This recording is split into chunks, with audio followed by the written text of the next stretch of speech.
So today's event is about the quality of research. And of course, the competitive of Europe is very topical. Research quality very much resonates with the ERC.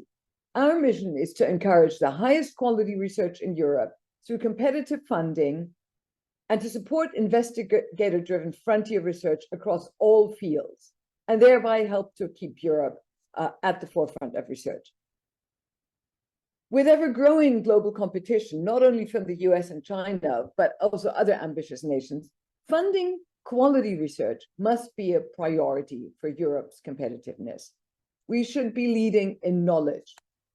So let me talk a little bit about the ERC and our approach, which you, of course, are familiar with, so I'll keep that short. But first, again, I'd like to recall that Swedish research personalities, such as Dan Brandström and Michael Sollman, were instrumental in setting the first seeds of what was then to become the ERC at the beginning of the century.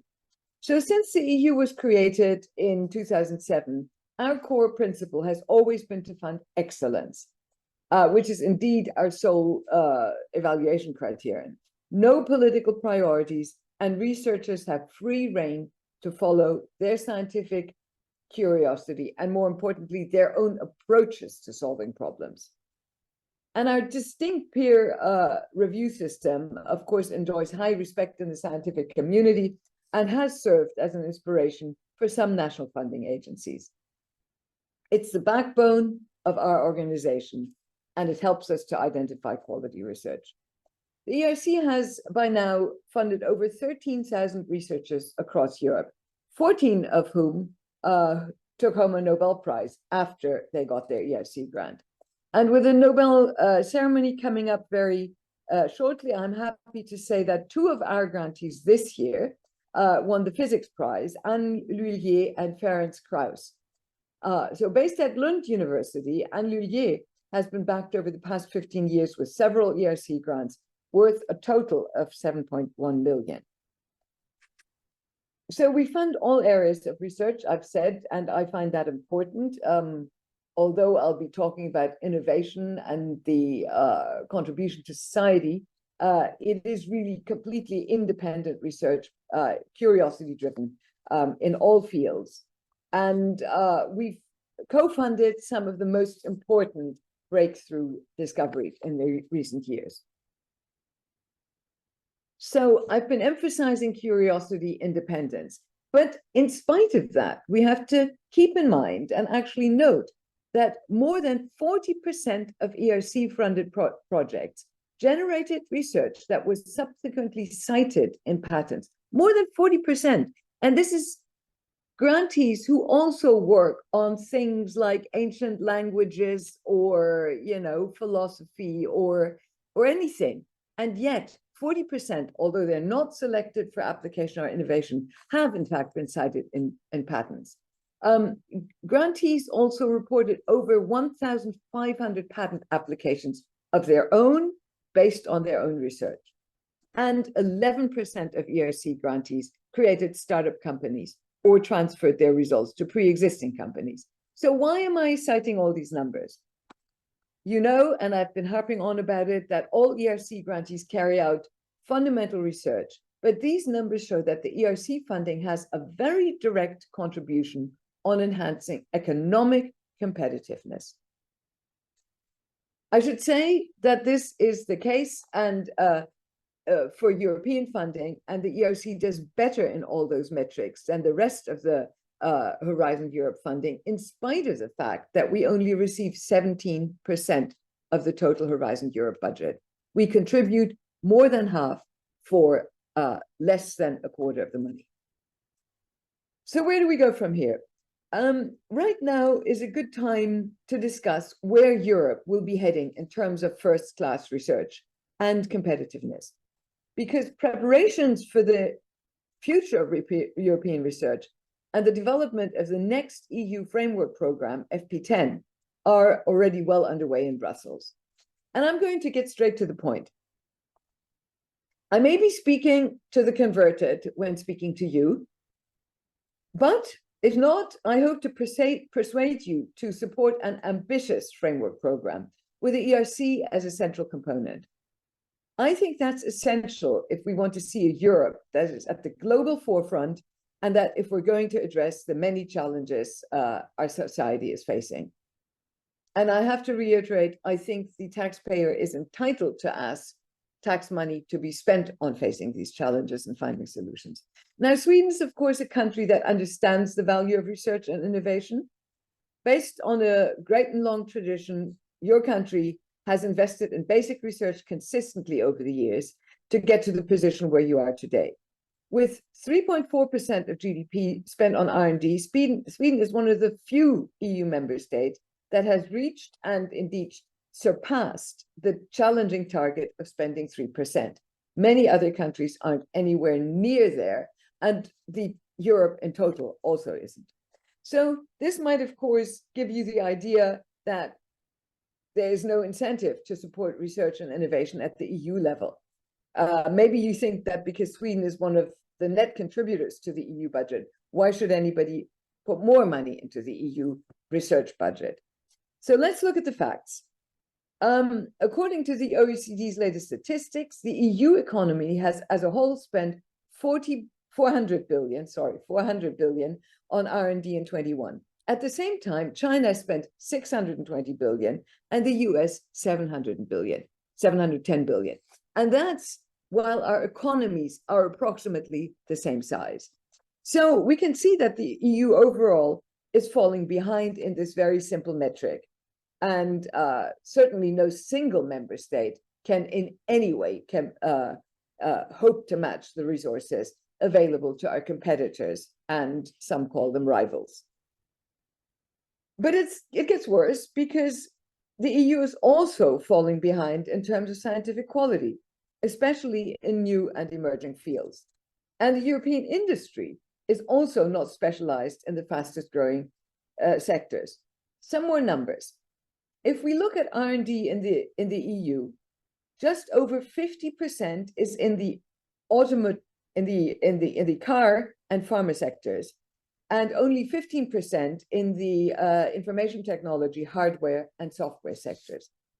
Meanwhile, China has 33% in IT, software, and hardware development, and the US a whopping 53%. So everybody is talking about how we should be leading in these new technologies, AI and quantum computing, but we're not doing anything, or not enough.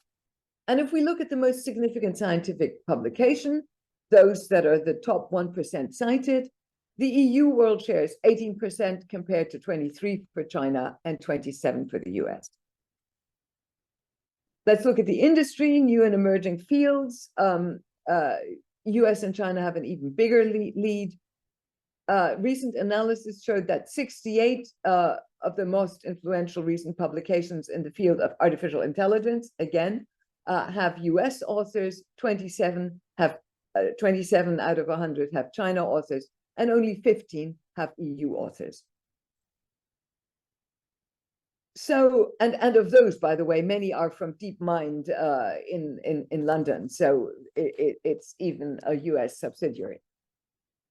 So it's going to require a concerted effort to turn this situation around. I don't pretend it'll be easy. We need to reform and restructure our economies, and that's not easy in a non-completely unified Europe. And we also have to look at our higher education and research systems to make them fit for the 21st century.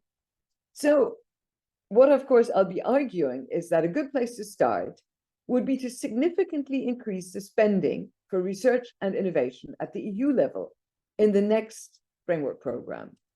€1 spent on R&A at EU level can actually produce more returns than an EU spent on R&A at national level. That's because of well-established mechanisms such as supporting greater collaboration, achieving critical mass, but a really important factor, spurring pan-European competition. And that matters because even though the ERC funds only a tiny sliver across all of European research, it's the competition for this very top level that benefits everyone, and that has knock-on effects in national settings. But overall, we have to get closer to the spending of our rivals, and we have to maximize the return we get from every euro spent.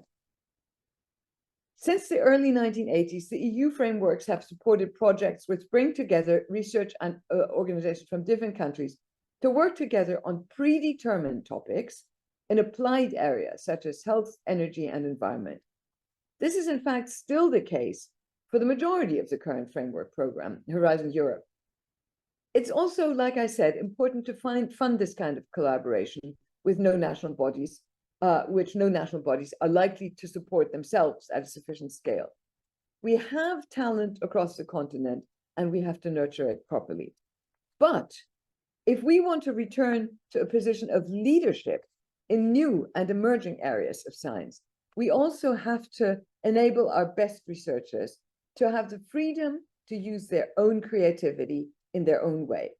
And that's why, of course, the EU launched the ERC, which does allow individual researchers based anywhere in Europe of any age and nationality in any field of science, including the social sciences and humanity, to apply for support for a project of their choice.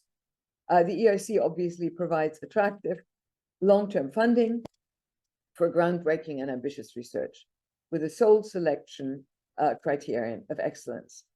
That way, the best researchers with the best ideas can receive funding irrespective of local bottlenecks or the availability for certain fields in national funding. So if Europe wants to lead and have autonomy to choose its own path, then we, in fact, our researchers, need to be the first to discover and understand the latest technology. We can't lead by only picking up and developing ideas that were first discovered elsewhere. We also can't be sovereign and autonomous by relying on technologies developed by others. And that's why excellence in fundamental frontier research is a necessity and not an ivory tower luxury. And that's why any worthwhile European research program must be built around supporting Europe's best researchers and leading research institutions. They're the only ones who can compete at a global level. That's why it's vital that EU funding provides support for research and innovation in a balanced way, focusing too much on short-term results, which of course are needed. But if we focus only on those or put too much emphasis on those, we'll put the future seeds of innovation at risk. And our brightest talents will not be content to be imitators rather than inventors and leaders. That's also why EU research funding can't be diverted to pay for current initiatives in other areas. This only reduces our potential for solving problems in the future. And that's why research cooperation with our closest and longest standing partners in Europe should not be used for political leverage. So to conclude, we need to think very hard about making sure that we have the right balance between funding short-term economic development and long-term growth and prosperity of our society. I hope you will agree that Europe has talent to be world-leading in science and technology. The research community in Europe stands ready and able to make a huge contribution to achieving Europe's ambitions and addressing Europe's challenges. What we're asking for is the means for them to be able to do so. And I thank you for your attention.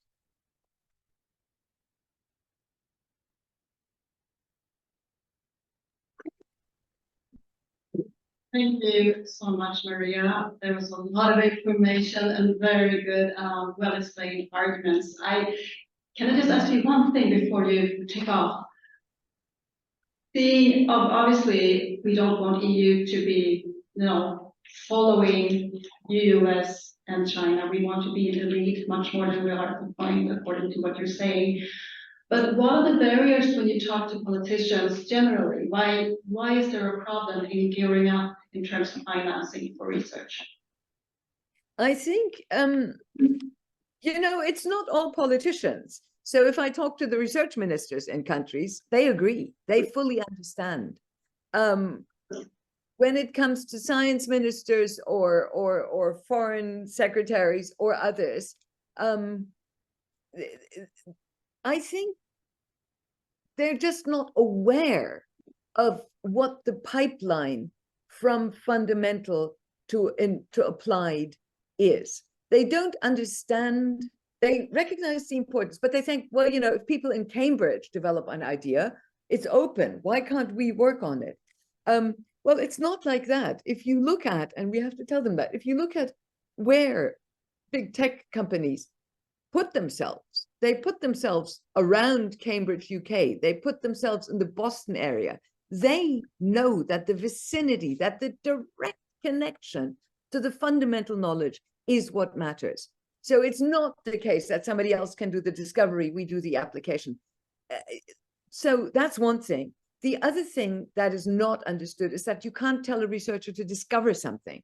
They say, well, let's put lots of money into COVID vaccine. We put lots of money in it, start developing. No, what worked was research that was done 1, 5, 10, and 20 years ago. So it is not understood that what knowledge generation does, it provides a bed of knowledge from which one can pick at any given time. And we don't know now what knowledge we'll need in 5 years. So these are things that we have to explain. And it can be explained. And I think I have to call on all of you to engage in that, to explain these things. Yeah, it is well received. Thank you, Maria. I think we will all do our best. Thank you again for checking out. Yes, thank you. And unfortunately, my flight is on time. Otherwise, I would continue to listen in, but I'll have to go on board now. And we appreciate you making this effort to squeeze us in. Thank you so much. Thank you. Bye-bye.